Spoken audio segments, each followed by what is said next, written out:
Good evening.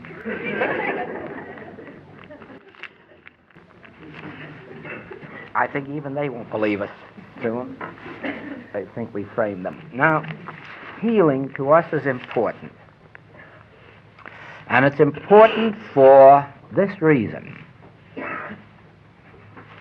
The human world is made up so much of discords that if there weren't some evidence of a presence and power that could break through the human world, we would all be as hopeless as much of the world is today, and as fearful. Now, we know through study, through our work, through experience, first of all, that our recognition of God as infinity, the only power, the only presence, results in what we call healing, because it reveals to us that that which we have feared as a power apart from God is revealed as no power.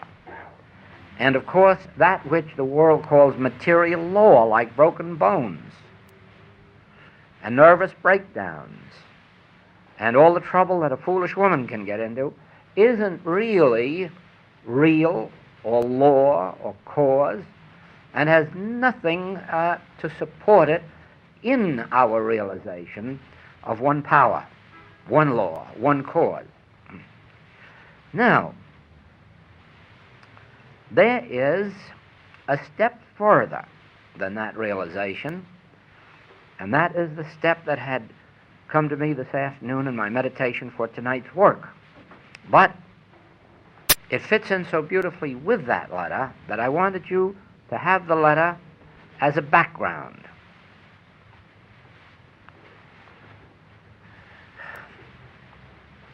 If, humanly speaking, there were broken bones, and let us assume that they were set, there still would be a period of healing, of mending, of coming together, wouldn't there?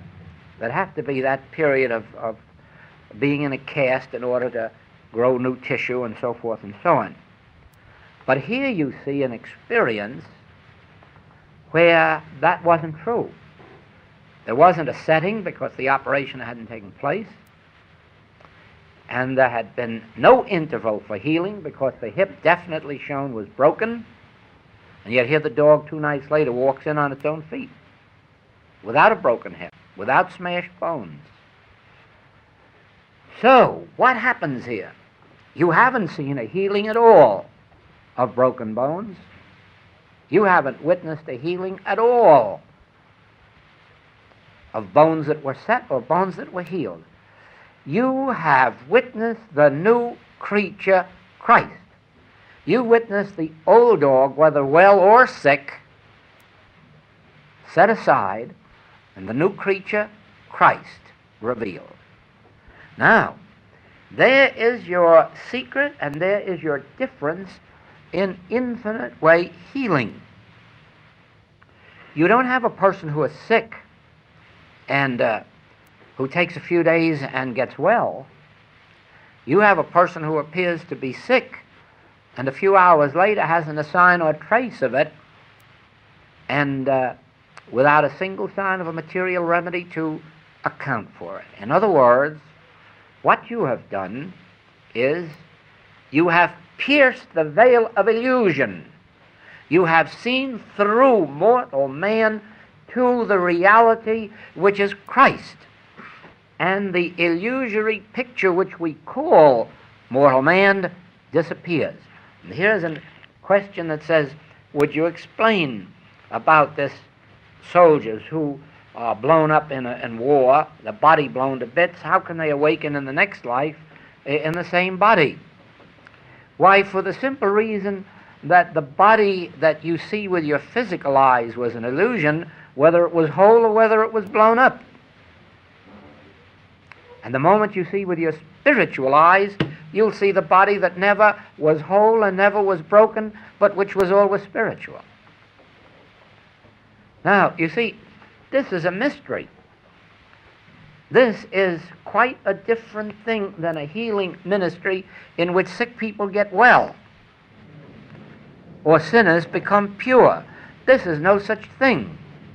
This is the ability on the part of someone whom we call a serious student, diligent student, a practitioner student, someone who has the ability to ignore the appearance and with their inner vision realize why God made man in his own image and likeness, and that man is intact.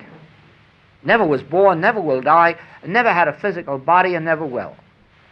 And then when the click comes on that, then you see the picture of an individual showing not a sign or trace of the illness, nor of recuperation.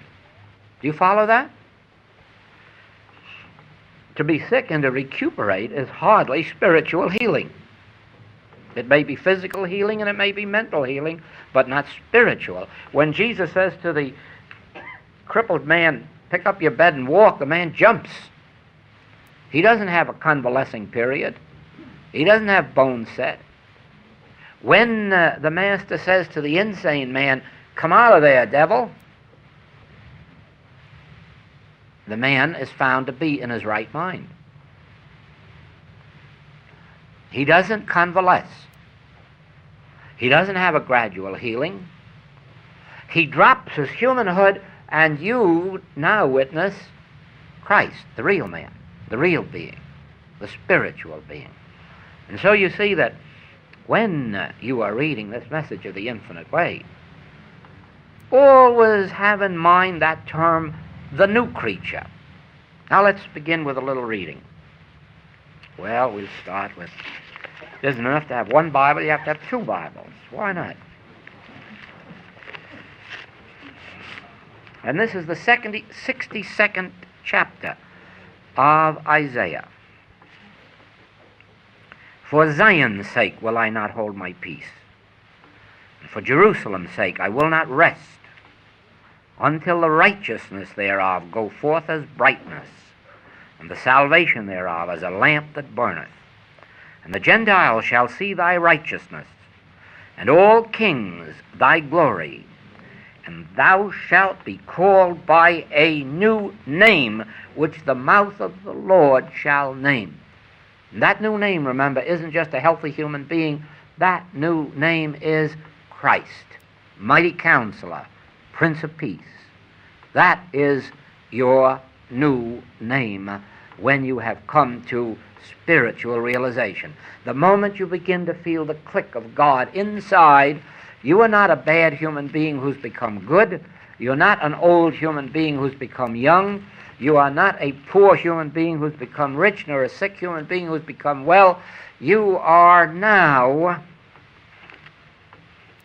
thou shalt be called by a new name. Thou shalt also be a crown of glory in the hand of the Lord. No human being could be that. No human being can ever get that good. Has to be a crown of glory. No, in the hand of the Lord. And a royal diadem in the hand of thy God. Only Christ, your spiritual selfhood, is that. Thou shalt no more be termed forsaken, neither shall thy land any more be termed desolate, but thou shalt be called Hephzibah, and thy land Beulah, for the Lord delighteth in thee, and thy land shall be married. I have set watchmen upon thy walls, O Jerusalem, which shall never hold their peace day nor night. Ye that make mention of the Lord, keep not silence, and give him no rest, till he establish, and till he make Jerusalem a praise in the earth. The Lord hath sworn by his right hand and by the arm of his strength, surely I will no more give thy corn to be meat for thine enemies.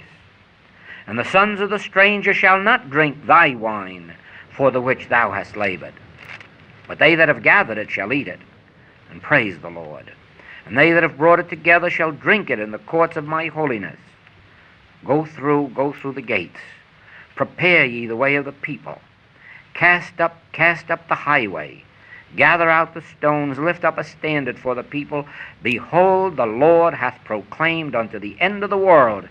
Say ye to the daughter of Zion, behold, thy salvation cometh. Behold, his reward is with him, and his work before him, and they shall call them the holy people, the redeemed of the Lord, and thou shalt be called sought out, a city not forsaken. That isn't man whose breath is in his nostril. That isn't a reformed sinner or a recovered sick person. That is Christ, the Son of God, the living Son of the living Father, and nothing less. You see, in the message of the infinite way, that is our function, that when this touch comes inside, when this gasp comes, when this peace that passeth understanding, or the Spirit of the Lord is upon you, then you are a new name, then you are a new creature.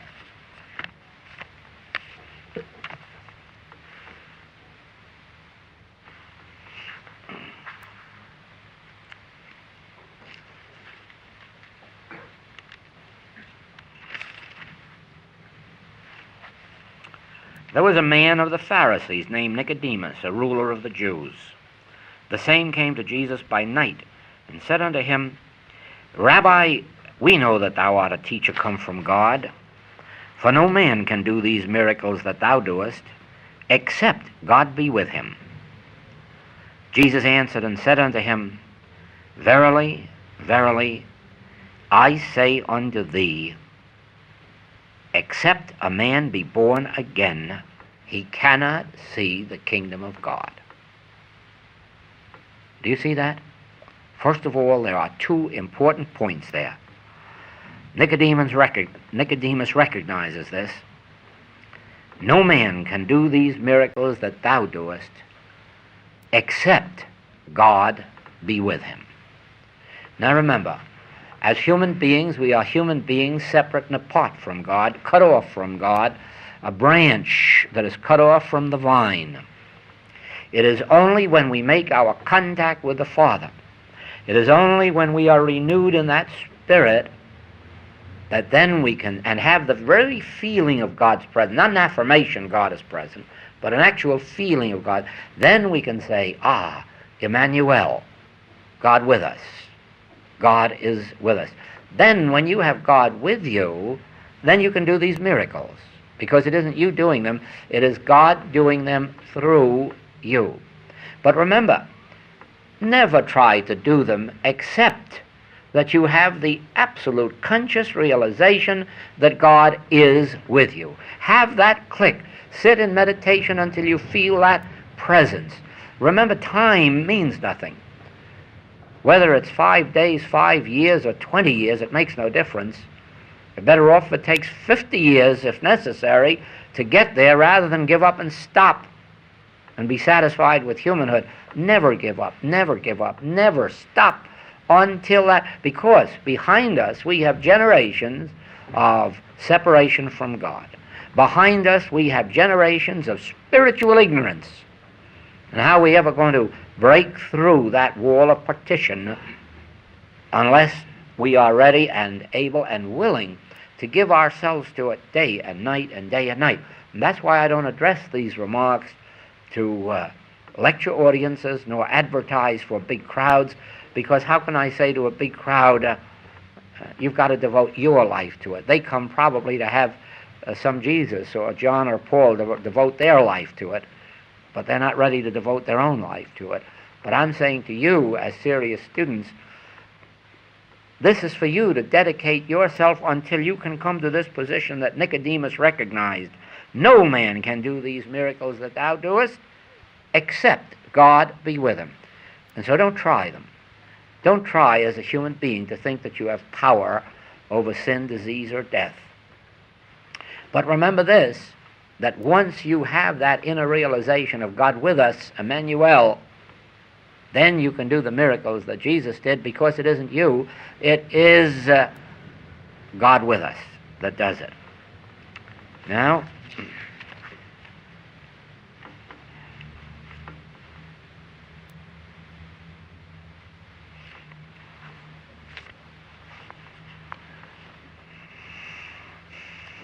Your fathers did eat manna in the wilderness, and are dead. This is the bread which cometh down from heaven, that a man may eat thereof, and not die. I am the living bread, which came down from heaven. If any man eat of this bread, he shall live forever, and the bread that I will give is my flesh, which I will give for the life of the world. And here you have the whole thing. Within you is this Christ, this bread of life. And it is giving itself to you always, but whether or not you are able to receive it depends on your receptivity, on your devotion, on whether you can give it the days or hours or weeks or months that are necessary, because one thing is certain: God is no respecter of persons. The kingdom of God is within us, every single one of us, and it is awaiting our recognition. And it is the bread of life, the meat of life, the wine of life. It is the Christ. When it comes into visible expression in your life, so that you can say, ah, yes, I know God is with me. How do I know it? Not because I can affirm it in a book of truth, but because I can sit down and feel the divine impulse. I can feel the warmth that comes over my body, or I can feel the release from fear or concern, or I can feel the assurance of the presence, or sometimes I can even hear the words, "Fear not, I am with thee." Some way or other it comes. Then, when that comes, you don't change a broken bone into a good bone, but both the broken bone and the good bone disappear, and the Christ bone appears, or the Christ self. Now, there is our work. It is the new creature. The new creature, Luke. Now,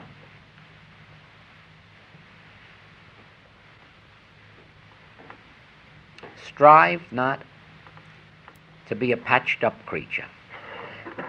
Strive not just to improve your humanhood and be a better human than you were. There's no fault to be found with being a good human, but that's not our particular work. Our particular work is to reveal that I'm not a bad human nor a good human. Why callest thou me good? There is but one good, the Father in heaven. And to reveal that I of my own self am nothing, but Christ is the reality of being. And then you have the secret of it all. Now,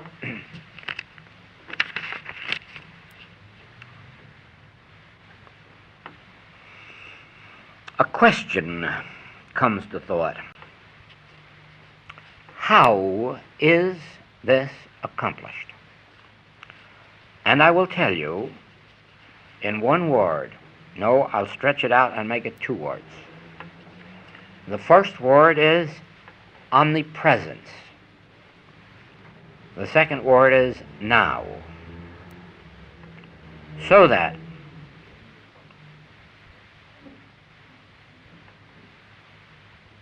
if I say to you, give me help, I will say to you, don't think of that help in a future tense. Don't think of it as something that is going to be accomplished by your right thinking or by your knowing the truth. The way to think of it is as already accomplished. I don't mean the healing already accomplished, perfection already accomplished, not by you, by God. In other words, if I say, give me help, your thought should be, I'll give you help, jump out the window. That's the best kind of help, because that means you didn't take it seriously that there was anything wrong, and you were abiding in omnipresence. Now is he the Son of God, not after I get through giving him a treatment. Do you see that? Now is he Christhood, not after the headache disappears or after I give a good treatment or we give a good treatment. Now perfection is. Omnipresence means that I am the presence of God. And it means I was the presence of God before Abraham, and I will be the presence of God until the end of the world, and your function is to declare that. Do you see that? Not to make me well, No, no, not to make me well, not to give me a treatment, to give you a treatment. Your function is to give you a treatment. And your treatment must be, in omnipresence, there's nothing wrong. Now, there's nothing wrong with Christ. And we're not dealing with a human being who's sick and wants to become well. We are dealing with a false appearance of a human being who's sick and wants to become well. But the truth is omnipresence. Now are we the sons of God. Do you see that? Your attempt to change sickness into health will take you right out of the infinite way. It won't leave you there for one single second. Your whole attitude has to be that God created this world in the beginning and He found it good, and there's never been a power to change it. Do you see that? Now, of course, you're going to be all your life up against the appearance of broken bones and broken bodies and broken health and broken intelligences and broken pocketbooks. That you're going to bear witness to all your life in the human scene. But you are never going to be called upon to change it. You are going to be called on to realize, I'm not interested in a sick man or a well man, but the new creature, Christ, is now before me. Do you see that? Your eyes won't testify to it. Your ears may not testify to it. But your inner vision, must testify to that fact that regardless of whether you're looking at a saint or a sinner, regardless of whether you're looking at the sick or the well, the broken or the unbroken, you have to ignore the appearance and look through, and with inner vision realize God made all that was made, and all that God made is perfect. Now, ordinarily, this shouldn't come up until about Friday night. So it's very possible that when we get through here tonight, the class will be over and I'll have vacation all the rest of the week. Would that be nice? Oh, I can go to the movies every night. Because I would like to tell you two little secrets that really constitute the infinite way. And when you know those two secrets, there isn't much more to know, if anything. The first secret began long years ago with the word as. A-S. As. That was my big secret in the days when I was a practitioner doing nothing but healing work. That was my big secret. I didn't have man and God, and so I couldn't have a man going to God for anything. I caught a glimpse that God appeared on earth as man. Now, I got the vision first through understanding the nature of Jesus Christ. That was where my first revelation came in. I never could understand this church story about Jesus and the Immaculate Conception and God incarnate and all these things that the church teaches about Jesus Christ, because it never was explained to me by a person of spiritual vision. It was always somebody with a superstitious religious background that was telling it to me because they had to believe it or go to hell. And you know, that isn't very convincing. If you want to learn something, go to a man who really believes it. Then you'll find that he has the power to impart it to you. And so, in studying that, I never had a question about Jesus because I was only 19 years old when the voice said to me, when you know the secret of Jesus, you will have the secret of life. So I knew from the time I was 19 years old that if I ever found the secret of life, it was going to be in that man Jesus, and that's where I found it. Because I had to read. I know that every fairy story, every myth, has a real story behind it. You know that nobody in this world has ever been capable of writing or inventing a fairy story or a myth. at least none that I've ever known. I've read them, nearly all that are known, because all of Grimm's fairy tales and all of the other myths that ever were made are all based on a spiritual fact behind them. And the myth is just written to disguise it so that the ordinary man won't find it. Because the ordinary man doesn't like to have truth revealed. Now, I knew then that all these stories had truth behind them, but what truth? And it was the word as that did it. Supposing we have here a tumbler, just a tumbler.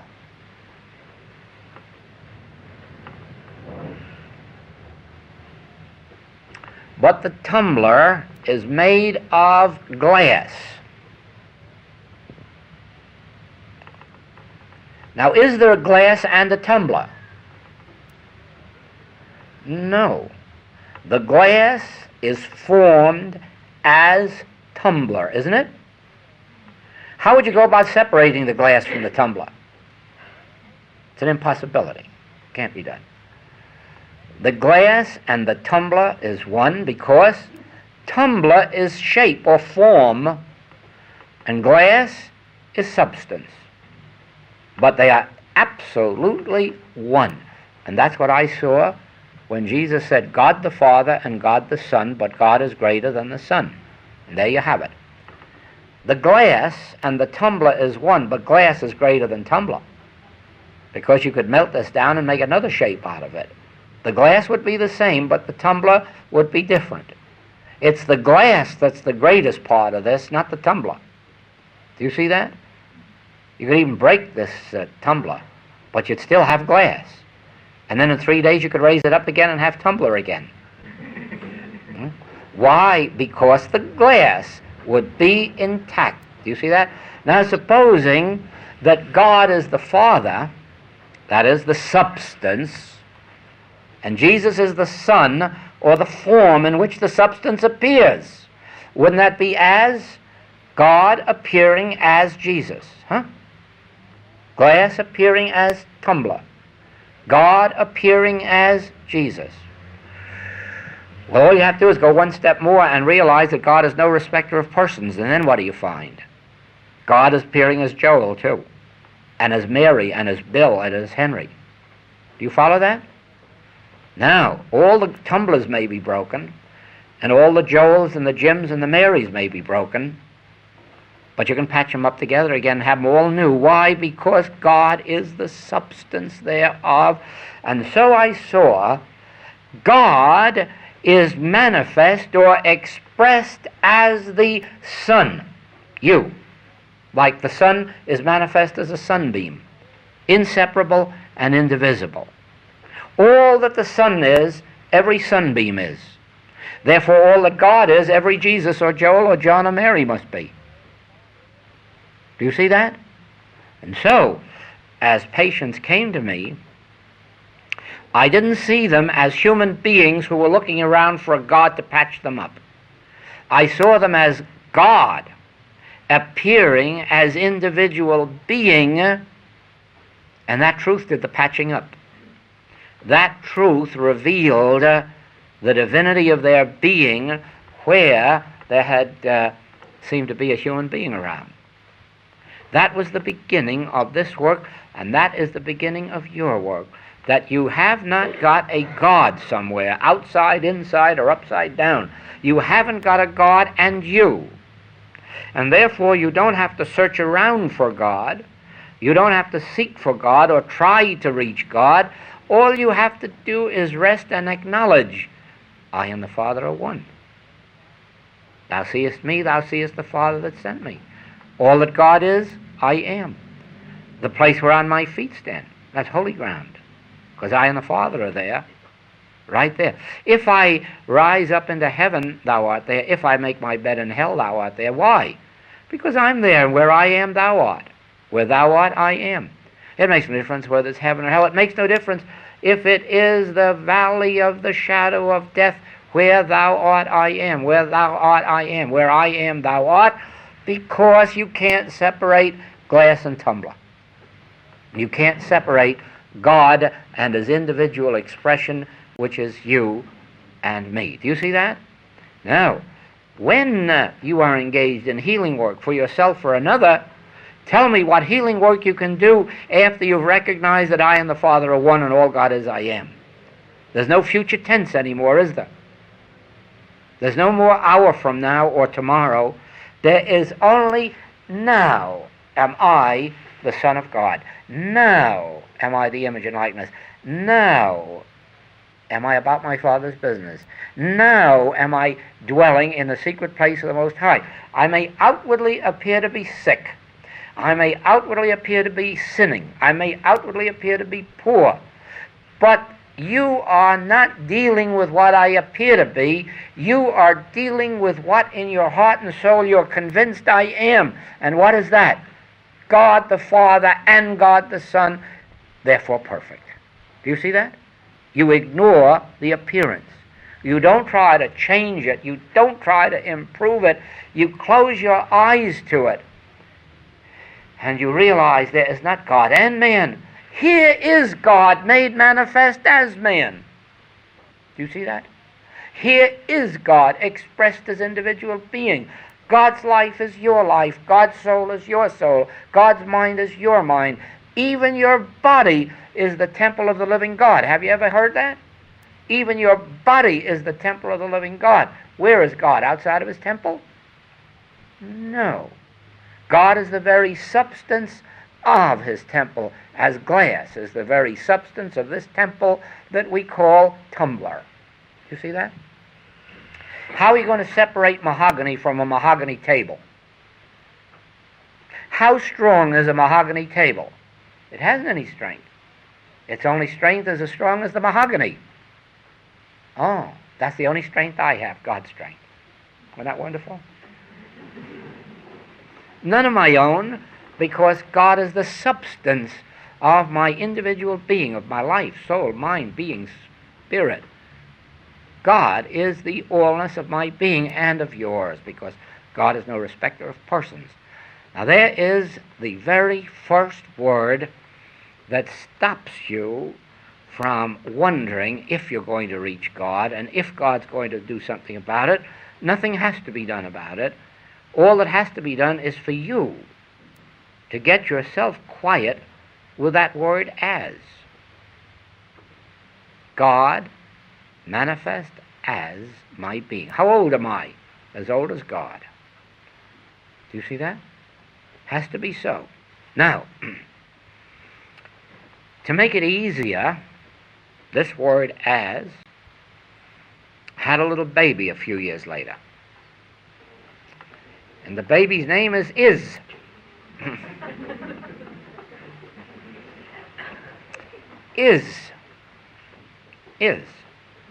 God is omnipresence. God is life eternal. God fills all space. God is omnipresence. God is. Well, if God is, and I and the Father are one, I is too. Well, I guess grammarians would say I am, but it doesn't make any difference. I really is. If God is, I is. Now that's no fooling, because we is one.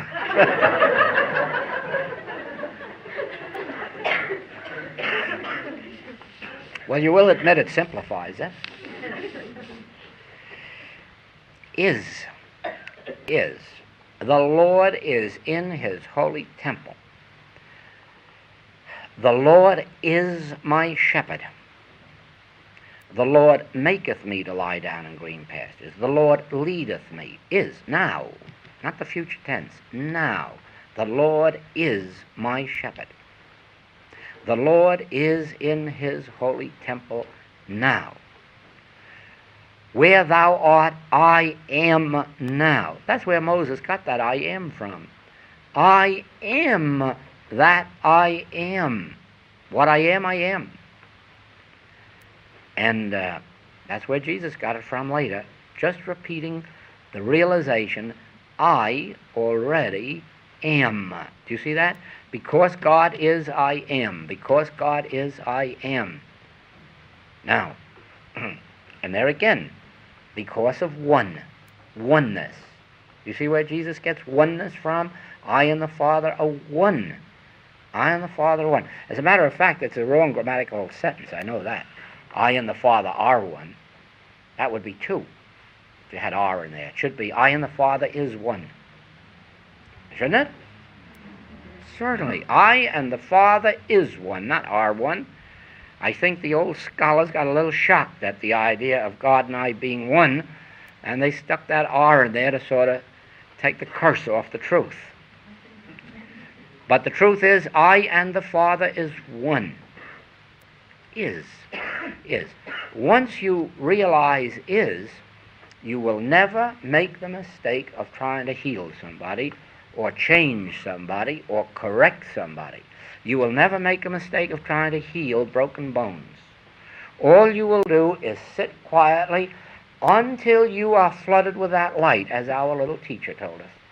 Just be quiet until you're flooded with the light. Don't try to do something. Don't try to change something. Always remember as and is.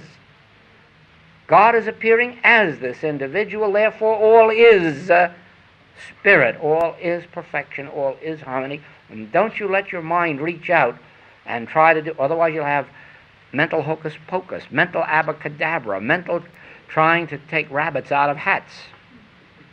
Don't do that. You couldn't get it out anyhow if you didn't put it in. And that's the secret of this.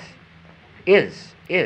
If harmony isn't the truth, you couldn't have a healing like those of those bones or of the hysteria or of the woman who was continuously getting herself in a jam. You couldn't get her out if she was really in.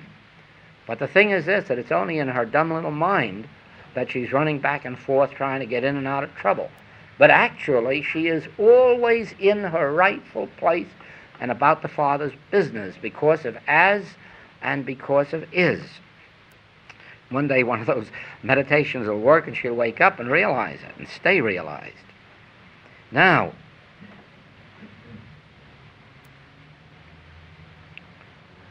do you see what happens inside of you? When you realize that you have no responsibility for healing this world, changing this world, or improving this world, but that you have to meditate until you get the realization that this world is in heaven, that this world is now about the Father's business, so that these pictures of broken bones, broken homes, broken bodies, broken minds, broken pocketbooks, those pictures disappear as if they were nightmares, and you waked up out of sleep. Now, that actually is the process of healing. That's why it says in Scripture, awake thou that sleepest. Awake thou that sleepest. And it also says, and when we see him as he is, we will be satisfied with that likeness. When we see him as he is. That he is you and that he is me. When I can behold you as you are, the very expression of God's own being, the very manifestation of God's own life, then I will see you as an immortal being, and then that's the way it'll be.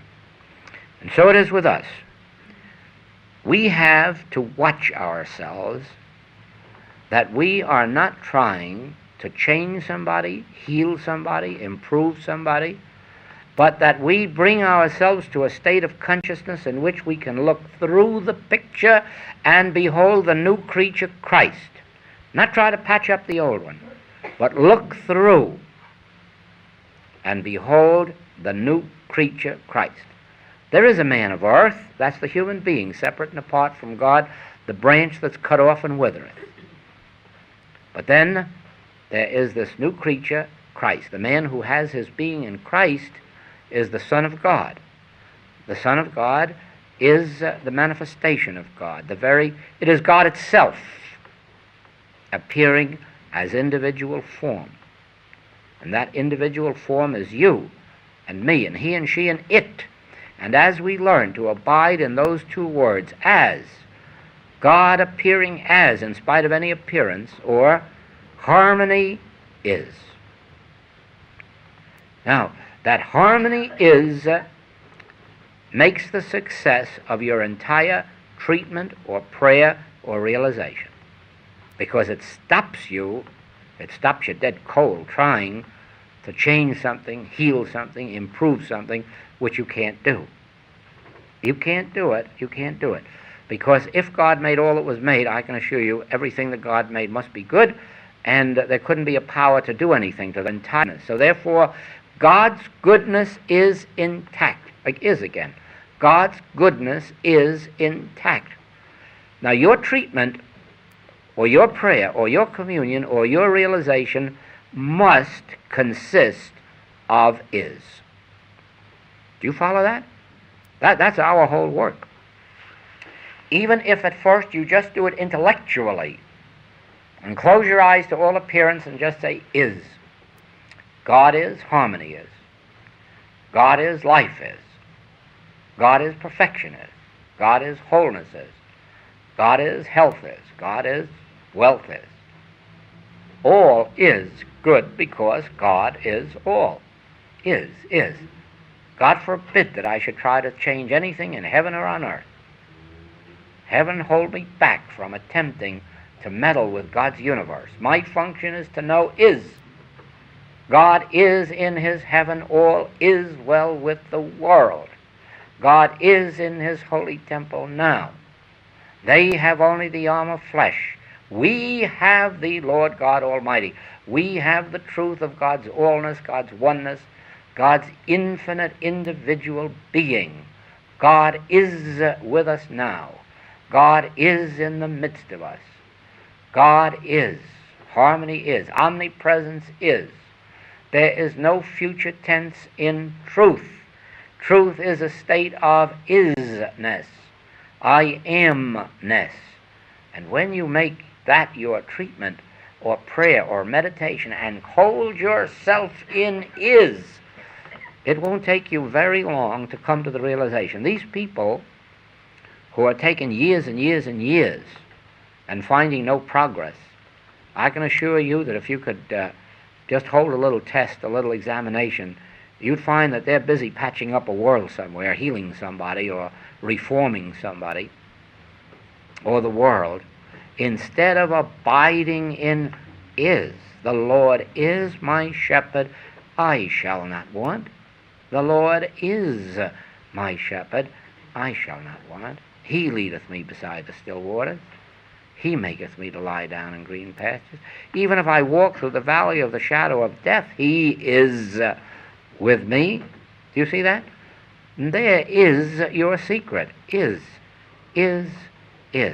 Never doubt for a moment that in this second of time, God is. Allness is. Perfection is. Harmony is. And never permit your thought for 1 minute to attempt to change somebody or heal somebody or improve somebody or reform somebody. Stay with the word is. The Lord is. If you had nothing more than the 23rd Psalm, you'd have enough for the rest of your life. The Lord is my shepherd. I'm going to live in is. Now I is in the secret place of the Most High. I am in the secret place of the Most High now, not in the future tense.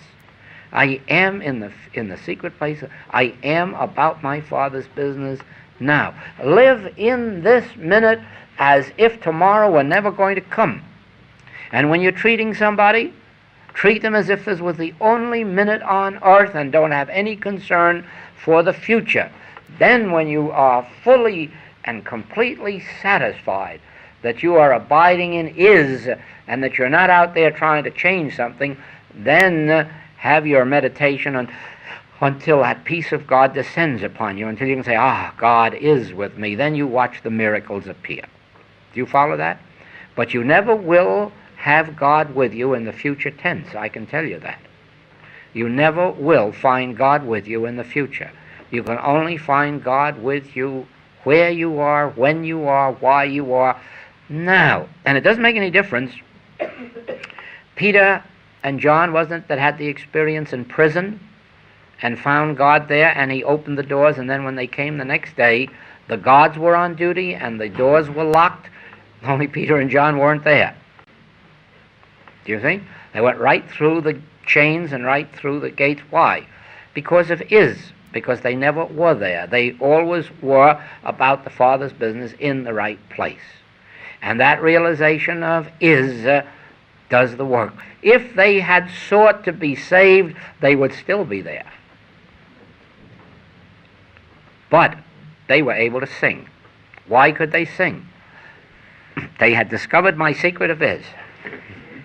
They owe me royalties for 2,000 years. Is.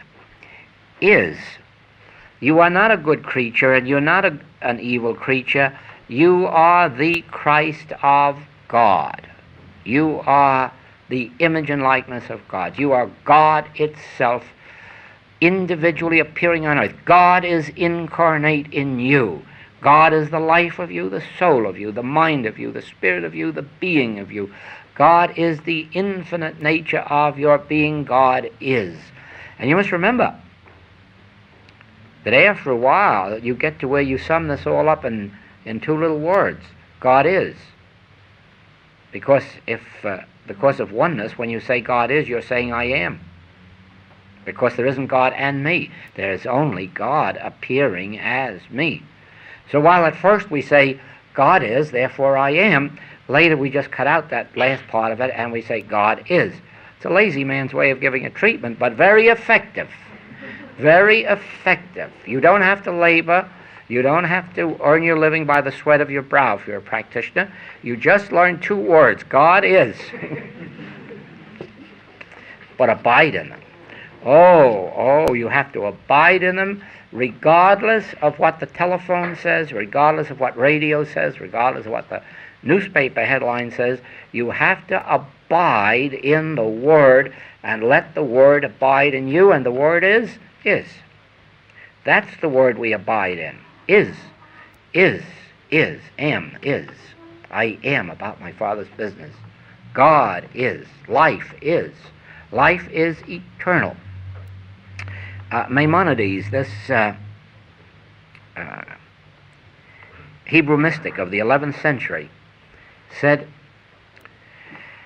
that it is wrong to say anything more of God than the two words God is. Because, he said, if you were to say God is love, and God is life, and God is eternal, and God is good, and God is grace, you're still saying no more than God is.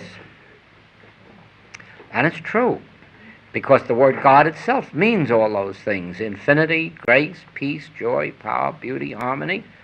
And so all we are saying is God is, completeness is, perfection is, life is, omnipresence is, eternality is, immortality is, the grace of God is upon me, the Spirit of God is upon me, is, we live in, is. Well, the only reason we have 20 books is because it gets monotonous just reading as is, but it would make a good book, just as is.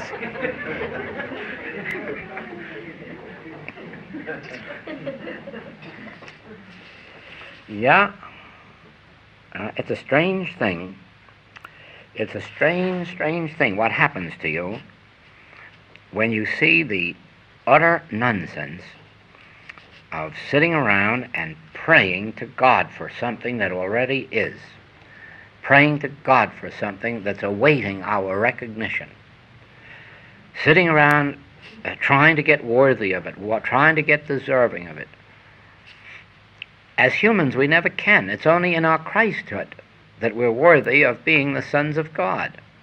And so the best thing to do is forget our badness and our goodness and try to abide in the realization of God incarnate in our being, God with us. Without God, we're nothing. With God, God is all. And God being all, well, now you can see why in the original book, The Infinite Way, we have a statement like this: that which I am seeking, I am. That, was the basis of the original book, The Infinite Way. That which I am seeking, I am. What am I seeking? God. good, harmony, Christhood, spirituality, peace, joy, dominion, supply. Well, that which I am seeking, I am. How can I be that? By virtue of God being the nature of my being. Otherwise I couldn't be. Of myself I certainly couldn't be. It is only because God constitutes my being that which I am seeking, I am. Now, every time an individual, and it makes no difference whether it's a human being, whether it's an animal, whenever anything presents itself to your awareness of a discordant nature, don't try to change it, but get back inside and realize that is. All that God is, I am. That which I am seeking, I am. Or he or she or it. Realize that is and stand fast with it, regardless of appearances. Stand fast that it already is, it is, it is, it is. I am, I am, I am. It is, it is, it is, am. And stand in it until a peace and quiet comes, and then the flow will come, and then you'll have God with you, and then the appearance will change. You won't change it. Those words won't change it. But the state of consciousness that will come to you through the realization that you're not trying to patch up God's universe. That's what brings God's grace to you. Well, you see, when you go home tonight, all of these people, all of these things that need correction, now you'll have to sit down and overhaul yourself and realize none of them need correction. It's been my fault that I have been beholding a glass and tumbler, whereas glass is tumbler. Do you see that? And so if you have double vision and see glass here and a tumbler over here, get them back together again. And when they're together again and there's one, then there's no more discord. And that proves, too, that the discord never was external. The discord was always an illusion. And, of course, a lot of you who have used the word illusion in reference to error, will you please remember this, that there is no such thing as an externalized illusion? That an illusion always exists in your own thought about something? If you were to see this tumbler doubled, the illusion wouldn't be out here. The illusion would be up in your think tank looking wrongly. You see that? And so it is. If you see a sick person or a sinning person, don't think that that illusion is out on the street somewhere or in a home. That illusion is up in your mind. No illusion exists outside of your mind. There are no illusions in heaven and there are no illusions on earth. All the illusions we ever see are within us. It's like looking at the streetcar tracks that come together in the distance. They don't come together in the distance. They come together up here. The clouds, the cloud over here sitting on a mountain, never happened in the history of the world. That only happens up here in our wrong view. The illusion is within us.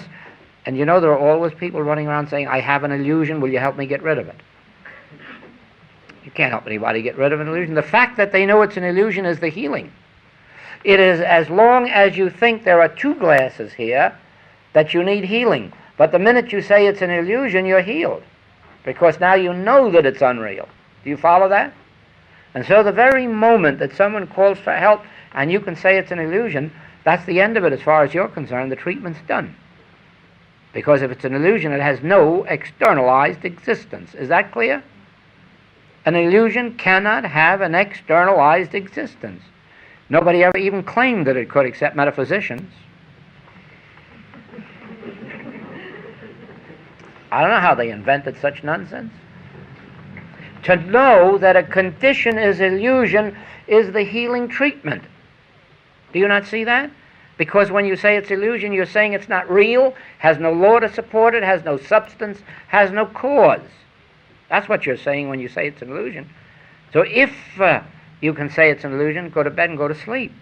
And the chances are you'll wake up and find that it was only an illusion and never had an externalized effect. Do you see that? The trouble is with a claim that presents itself to us that we believe is real, that we believe has existence, that we really believe is wrong with somebody, sometimes ourselves and sometimes our patients. But the very moment that wisdom says to us, don't you know that's an illusion, that ought to be the end of your treatment. Because what can an illusion do? Nobody's ever been bitten by an illusion or poisoned by it.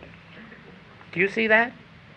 Learn to have a respect for that word illusion, so that when you say it, it ends all your fears, all your doubts. Snakes may bite, but illusions don't. So if you can see it and say, oh, that's an illusion, go right, turn over and go to sleep. Now, if you can't get the feeling that it's an illusion, if you really think it's a condition, an actuality, something to be feared, then don't turn over and go to sleep. Then don't neglect it. Sit right down with your is and your as until you come to the realization, why, harmony is, therefore all else must be illusion. Then you're through with it. Don't attempt, though, to neglect error. Don't attempt just to pass it off with a wisecracking remark, because you won't heal it that way. You only heal through conviction. You have to come to the conviction of as and is. You have to come to the conviction that what is appearing to you as illusion is illusion. Then when you have had your conviction and your realization, you notice here that none of these cases did this lady ignore it or neglect it. In every case, she and her students sat down and meditated until the light came, until they felt the release. Do you see that? And in the self-same moment, the healing took place. So with us, just because I see this, I see some of these things really with a sense of humor, doesn't mean that I treat error lightly. Don't ever think so. Don't ever think that I neglect it. Don't ever think that I just snap my finger at it and turn away and say, oh, it's an illusion, because that wouldn't be fair to the patient or to the student, because they don't come to me for wisecracks. They come to me for depth of realization. And when they are appealing for help, I don't say it's illusion until I have come to the realization that it's illusion. I don't stop my work until I've had a release inside that says, now you can joke about it all you like. Do you see that?